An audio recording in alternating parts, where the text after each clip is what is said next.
Qual será o verdadeiro semblante do paraíso? Existe mesmo um lugar assim? Um local que transcende a luz etérea e as melodias celestiais, onde a adoração a Deus se mistura à arquitetura impressionante e opulenta, repleta de ouro e pedras preciosas? Essa é apenas uma faceta dessa misteriosa e enigmática realidade. Imagine um cenário intrigante, onde o paraíso é revelado como uma imensa cúpula côncava, abrangendo todo o nosso mundo. À medida que se estende pelos céus, a borda dessa cúpula parece quase inatingível, como se nunca pudesse ser alcançada, mas ao mesmo tempo sempre cobre a terra embaixo dela. Talvez essa seja a verdadeira visão do paraíso que poucos ousam imaginar. Os habitantes da terra têm impressões variadas desse lugar mágico e misterioso. Contudo, devemos ter em mente que diferentes termos são empregados para descrever essa existência paradisíaca. O próprio substantivo paraíso ressalta sua unidade geral, mas outras expressões sugerem aspectos ou partes distintas. É como se existissem reinos celestiais ou lugares celestiais, cada um deles dedicado a seres e atividades únicas. Um universo de possibilidades se desdobra diante de nós. Desvendar os segredos e as dimensões ocultas desse paraíso é um desafio fascinante. Que segredos estarão guardados sob essa cúpula celestial? Quem serão os seres privilegiados a desfrutar das maravilhas desse lugar singular? No coração dessa incógnita, podemos vislumbrar algo muito além das noções tradicionais do paraíso. É como se um enigma divino estivesse esperando para ser decifrado, aguardando a chegada daqueles que ousam sonhar além do óbvio. O paraíso, em sua completude, é um convite à imaginação e à contemplação de um mistério maior do que nossas mentes podem abarcar. E assim, nos perdemos nos raios dourados dessa intrigante realidade celestial. Em 2 Coríntios, capítulo 12, versículo 2 e 4, Paulo escreve: Conheço um homem em Cristo que há 14 anos foi arrebatado até o terceiro céu, se no corpo ou fora do corpo não sei, Deus o sabe. Esse homem foi arrebatado ao paraíso e ouviu palavras inefáveis, as quais não é lícito ao homem referir. Esse trecho indica que existem 3 céus no total, um imediatamente acima do outro. O mais elevado é o que Paulo descreve como o terceiro céu, que é o lugar do paraíso e a morada pessoal de Deus, o lugar mais sagrado do universo. São passagens como esta que nos dão o conceito frequentemente associado ao paraíso: pureza ou santidade. As palavras proferidas lá são tão sagradas que não podem ser repetidas fora do paraíso. Paradisos é a palavra grega para um jardim e representa o jardim de Deus no paraíso. O paraíso é o destino final de todos os pecadores que realmente se arrependeram e perseveraram na vida de fé. Na cruz, Jesus prometeu ao ladrão arrependido que eles estariam juntos naquele dia no paraíso. E Jesus disse a ele: Em verdade, te digo hoje, estarás comigo no paraíso.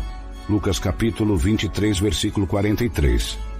Quase todos os habitantes da terra têm uma impressão do paraíso. O livro do Apocalipse nos apresenta a uma área chamada meio-céu, ou o meio do paraíso. Ao meu conhecimento, isso descreve algum tipo de grande área em que diferentes tipos de seres vêm e vão. Os versículos seguintes expressam vários seres poderosos que se proclamam do meio do céu. E eu olhei e ouvi um anjo voando pelo meio do paraíso, literalmente meio-céu, dizendo com voz alta: AOS, habitantes da terra, por causa dos restantes toques da trombeta dos 3 anjos que estão prestes a soar. Apocalipse, capítulo 8, versículo 13. Então eu vi outro anjo voando pelo meio do paraíso, literalmente meio-céu, tendo o evangelho eterno para pregar àqueles que habitam na terra, a cada nação, tribo, língua e povo. Apocalipse 14, versículo 6. Então eu vi um anjo em pé no sol, e ele clamou com voz alta, dizendo a todas as aves que voam pelo meio do paraíso, literalmente meio-céu: Vinde, e ajuntai-vos para a ceia do grande Deus. Apocalipse 19, versículo 17. A palavra grega usada para o meio-céu é Misawar Animá, que significa precisamente meio do céu. Isso poderia ser o segundo céu que podemos presumir. Finalmente, o céu visível, o céu que é visível para a nossa visão natural, é o primeiro céu. Todos os habitantes da terra estão familiarizados com este céu em certa medida. E quanto aos habitantes do paraíso, que tipo de criaturas eles são? O nome mais comum que recebem é anjos. A palavra anjo é derivada do substantivo grego angelos, que é a palavra padrão para mensageiro. Portanto, os anjos são considerados mensageiros enviados do paraíso. No entanto, nem todos os anjos são mensageiros. Eles têm várias outras funções potenciais. Independentemente de suas tarefas, eles são enviados por Deus para seus propósitos. No entanto, as Escrituras nos informam que também existem anjos malignos enviados por Satanás para seus propósitos. Às vezes, pode haver oposição ou conflitos entre os anjos de Deus e os anjos de Satanás. Alguns desses conflitos são descritos nas Escrituras, especialmente no livro de Daniel. O fato inescapável, portanto, nos confronta de que nosso mundo, como o conhecemos hoje, é um cenário de conflito. Além disso, esse conflito não se restringe à Terra, mas também é um fator vital em tudo o que acontece no paraíso. Os anjos enviados por Deus têm 3 tarefas principais. Primeiro, como já mencionado, eles são mensageiros de Deus. Em segundo lugar, eles são agentes de Deus enviados para proteger aqueles que possam estar em perigo. Normalmente, eles são descritos como anjos da guarda. Mateus 18, versículo 10 diz: Vede, não desprezeis a qualquer destes pequeninos, porque eu vos digo que os seus anjos nos céus sempre veem a face de meu Pai que está nos céus. Nesse versículo, Jesus fala de crianças que têm anjos no céu, que continuamente veem o rosto do Pai. Por implicação, o olhar atento do Pai direciona esses anjos para crianças potencialmente vulneráveis. Na terceira categoria, temos os anjos guerreiros, que estão em conflito com outros anjos. Muitos cristãos acreditam que o céu é um lugar de paz e harmonia ininterruptas, elegância e adoração. Isso pode ser verdade para o terceiro céu, mas não se aplica ao primeiro e segundo céus. Algumas escrituras pintam uma imagem diferente do que está acontecendo atualmente no segundo céu. Como já mencionado, às vezes é cenário de um grande conflito entre anjos guerreiros, alguns servindo a Deus e outros servindo a Satanás. É principalmente nas regiões celestiais que tal conflito ocorre. É também aqui que Satanás derrama um fluxo de acusações caluniosas contra os cristãos na terra que servem ao Senhor. Em Apocalipse 12, versículo 10, ouvi uma voz alta dizendo no céu: Agora veio a salvação, o poder e o reino do nosso Deus e a autoridade do seu Cristo, pois o acusador dos nossos irmãos, que os acusa diante do nosso Deus dia e noite, foi lançado fora. Ele é descrito pelo anjo como o acusador dos nossos irmãos, que os acusa diante do nosso Deus dia e noite. Essa passagem continua a prever que Satanás será lançado fora do céu, mas até que isso aconteça, está claro que ele ainda ocupa um lugar em algum ponto dos céus e que ele enche o ar com acusações maliciosas contra o povo de Deus. Um verso que segue é um aviso aos habitantes da terra sobre o que eles podem esperar quando o diabo é finalmente lançado do céu para a terra. Portanto, regozijai-vos, ó céus, e vós que neles habitais. Ai da terra e do mar, pois o diabo desceu até vós e está cheio de grande ira, sabendo que pouco tempo lhe resta. Apocalipse 12, versículo 12. Esses versículos apontam para um período em que Satanás tem pouco tempo. Esse período pode estar próximo, mas ainda não foi cumprido. Certamente os eventos descritos ainda não se concretizaram. Portanto, devemos ser realistas sobre as atividades atuais de Satanás. Muitos cristãos falam habitualmente como se Satanás estivesse confinado ao inferno, mas isso não é verdade. Existem 2 príncipes satânicos chamados Morte e Hades que governam no inferno, mas o próprio Satanás vagueia livremente por todo o universo. Apocalipse 20, versículo 13 diz: O mar entregou os mortos que nele havia, e a morte e o Hades entregaram os mortos que neles havia, e foram julgados, cada um de acordo com o que tinha feito. Isso é claramente retratado em Jó, versículo 6 e 7. Num certo dia, em que os filhos de Deus vieram apresentar-se perante o Senhor, veio também Satanás entre eles, Então o Senhor perguntou a Satanás: de onde vens? Satanás respondeu ao Senhor: de perambular pela terra, de andar por toda ela. Muitos cristãos falam habitualmente como se Satanás estivesse confinado no inferno, mas isso não é verdade. A diferença principal entre a terra e o céu é que este mundo foi corrompido pelo pecado, mas o céu não. O pecado do homem permeia a terra, e a glória de Deus aperfeiçoa o céu. Deus, a glória do céu, criou a terra e a entregou à raça humana para cuidar e desfrutar. Em vez de obedecer às instruções de Deus para as coisas da terra, no entanto, Adão e Eva decidiram ouvir Satanás. Sua desobediência, sua rebelião contra Deus, separou-os da comunhão com Deus, pois assim como por uma só desobediência de um só homem, muitos se tornaram pecadores. Romanos 5, versículo 19. Como resultado, a doença do pecado tem sido transmitida a cada geração. A Bíblia diz: Deus olhou para a terra, e eis que estava corrompida, porque toda a carne havia corrompido o seu caminho sobre a terra. Gênesis 6, versículo 12. Isaías 24, versículos 5 e 6. A terra também está contaminada por seus habitantes, porque transgrediram as leis, mudaram os estatutos e quebraram a aliança eterna. A terra geme porque foi danificada pelo pecado, como uma doença debilitante. O pecado distorce e arrasa tudo o que toca. O pecado corrompe e divide, mas o céu proclama a glória do Senhor. Salmo 19, versículo 1. O céu é o trono de Deus. Isaías 66, versículo 1. E porque Ele é absolutamente santo e sem pecado, Ele não pode tolerar o pecado, nem contemplá-lo sem trazer juízo.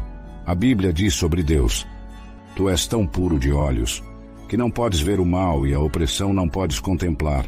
Por que, pois, toleras os que procedem perfidamente e te calas quando o perverso devora aquele que é mais justo do que ele?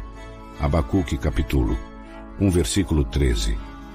Mas seu amor é tão poderoso e grande que ele fez um caminho para remover a maldição do pecado, a culpa que mancha nossos corações e corrompe nosso mundo. Deus crucificou o pecado na cruz pelo sangue de Cristo, que nos redimiu da pena do pecado.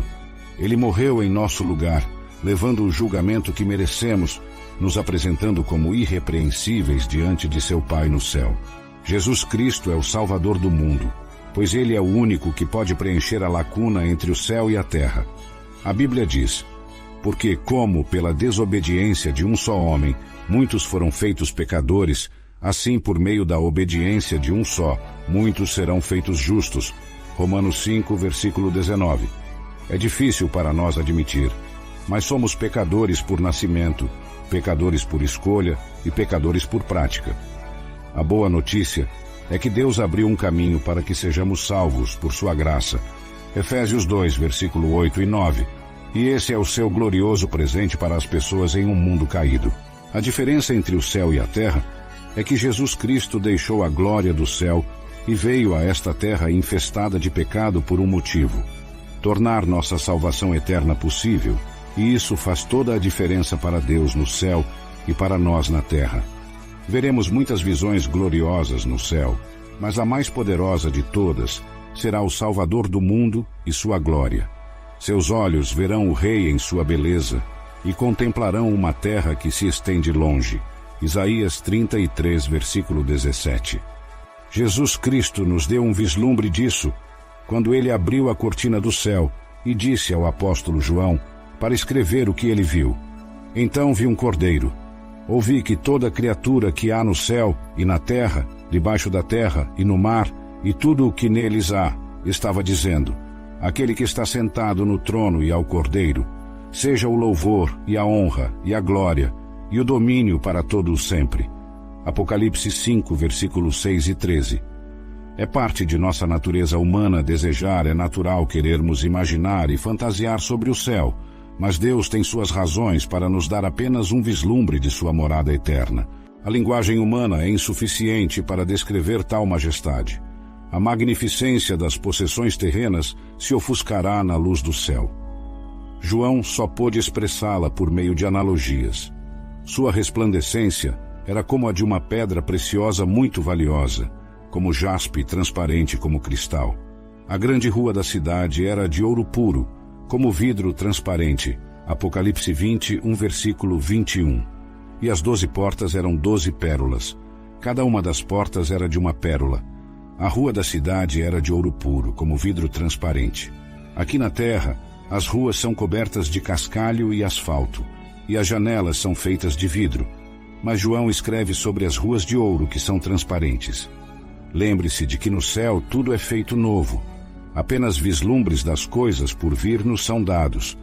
Precisaremos de uma transformação celestial para compreender tamanha glória. As coisas obscurecidas da terra se tornarão transparentes na eternidade e agora só são conhecidas por Ele. Enquanto praticamos a paciência, enquanto esperamos, permita que pensamentos sobre a glória do céu preencham sua alma. Eles o sustentarão até o dia em que seus olhos se abrirão completamente. Pedro diz àqueles cuja esperança está voltada para o céu: você receberá uma recepção calorosa no reino eterno de nosso Senhor e Salvador Jesus Cristo. Segundo Pedro, versículo 11. Quando ele estender os braços, convidando seu povo, ele se voltará para seu Pai e dirá: e eu lhes tenho dado a glória que me deste, para que sejam um como nós somos um. João 17, versículo 22. Veremos suas mãos marcadas pelos cravos, cairemos aos seus pés e choraremos de alegria, louvando seu maravilhoso nome. Isso é o que veremos no céu. Oremos, querido Pai Celestial, em nome poderoso de nosso Senhor Jesus Cristo. Pedimos que desperte em nós a plenitude do seu Espírito Santo. Ajude-nos a desenvolver nosso relacionamento com o Espírito Santo e a viver em seu poder e usar seus dons. Jesus nos fez uma promessa. Você nos disse: mas o Consolador, o Espírito Santo, a quem o Pai enviará em meu nome, esse vos ensinará todas as coisas e vos fará lembrar de tudo o que vos tenho dito. João 14, versículo 26. Ajude-me a aprender que não compreendo tudo e que está tudo bem. Assim como o Espírito Santo conhece todas as coisas, conceda-nos o Espírito Santo e sua compreensão de tudo o que está acontecendo em nossa vida. Peço estas coisas em seu nome. Assim como o sol se levanta todos os dias contra a escuridão da noite, traga-me clareza com a luz do Pai Celestial. Pai Celestial, conceda-me descanso da mente e acalme meu coração atribulado. Minha alma está como um mar tempestuoso e não consigo encontrar minha estabilidade. Dê-me a energia e a clareza de mente para encontrar meu propósito e seguir o caminho que você traçou para mim. Confio no seu amor, Deus, e sei que você me ajudará a sair desta noite, assim como o sol se levanta todos os dias contra a escuridão da noite. Traga-me clareza com a luz de Deus. Em seu nome, eu oro, bondoso Pai. Oramos para que, com devoção, entremos em seu bairro, pedindo o poder e a força da mente de Cristo, concedidos a mim por seu Espírito Santo.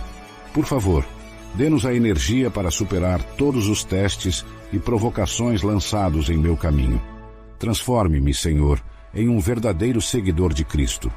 A Bíblia diz em 2 Timóteo, versículo 7, porque Deus não nos deu o espírito de temor, mas de fortaleza e de amor, e de moderação.